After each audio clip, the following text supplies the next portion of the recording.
Have you ever had the feeling you were being watched from the darkness? Do you live out in the middle of nowhere, where even if everything was normal, everything would still be creepy as hell? Well, both of those go for me.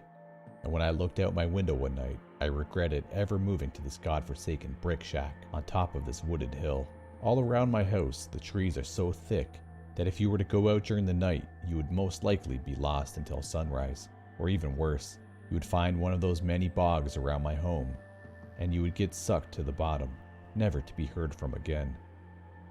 After seeing this thing that I couldn't even formulate a name for at the time, I realized what most likely laid underneath all that muck and leaves. Things like this shouldn't ever be put into this world.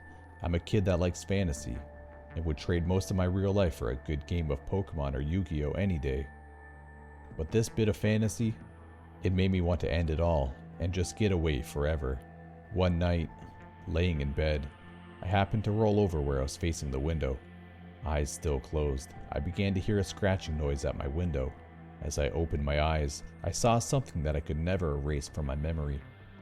A face that was as white as snow, but it held no real features, except for a line where its mouth used to be, a hollowed out spot where its nose should be, two lines where its eyes should be, those lines that it held as its eyes ripped open like lightning, revealing to me two blank white orbs. I ran from my room as soon as my feet hit the floor. I slept in the bathtub. The next day, I told my mom I wanted curtains. She took a few days to fulfill my requests, so the bathtub became my bed. It always sucked whenever the tub was still wet from an early morning shower. I soon learned to wipe up the water before laying down. Once my mom finally put my midnight black curtains up, I went back to sleep in my room. Mistake. I slept for one night in there, but when I heard a child's laughter, I ran like hell. Nothing could make me go back into that room for at least a week. Finally, I worked up the courage to go back to my room after about 8 or 9 days. I slept with my back facing the window. About 3 weeks after re-entering my room since I had gotten over the creepy laughing incident, I heard a crash in my room in the middle of the night. I made the mistake of looking over toward the window where the crash came from. The curtain had blown open thanks to the AC vent. It knocked an action figure off a shelf. How the curtains had that much strength was beyond me, but I wasn't concerned with the curtains as much as I was concerned with the thing behind the curtain. That wretched face looked at me as if staring straight into my soul with its blank eyes. I ran from my room once again, and when I got into the bathtub and closed the shower curtain, I heard a shriek as if the laughing child from before was being stabbed. I slept in the bathtub all the way up until my 17th birthday party. The night after my party, I went to my room and promptly clothespined my curtains shut. Nothing was getting me that night, or so I thought. Around 2 a.m., I woke up with a fright. My stereo started to blare at its maximum volume, and the thing that played on the stereo scared the life out of me. At the end of a My Chemical Romance song, off their album 3 Cheers for Sweet Revenge, there was a sound of a girl's laughter. That was all that played, over and over and over. I took the CD out of the stereo, broke it clean in half, and began to look for my lighter so that I could burn the pieces. That's when I noticed the curtains, clothespins everywhere, and the AC had just kicked on.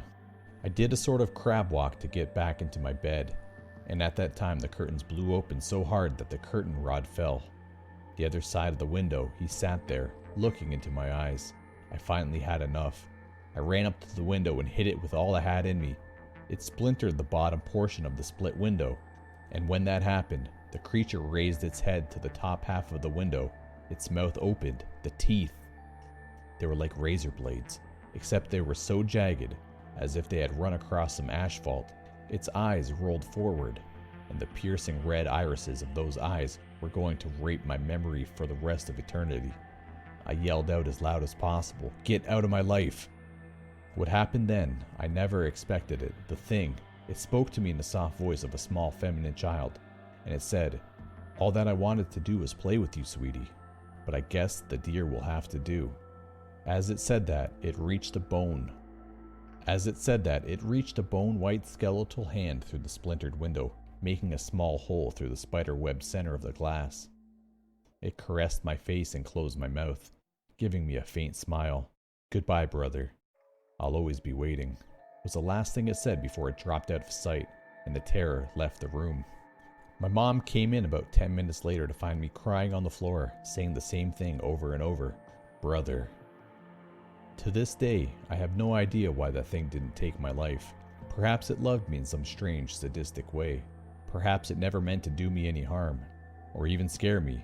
Maybe if I hadn't been so afraid, I could have talked to the only thing in my life to have ever called me brother. I still don't understand two other things. One, how could it be looking into my window if I lived on the second floor of my house? And number two, the girlfriend I have now has a little brother that is very feminine. He has the same voice as that thing. How could that be possible? Seeing as I never knew him until a year after this happened. All of this still haunts me. I want an explanation, but there is only one way to truly understand it all. Come back and see me again, Brother Razormouth.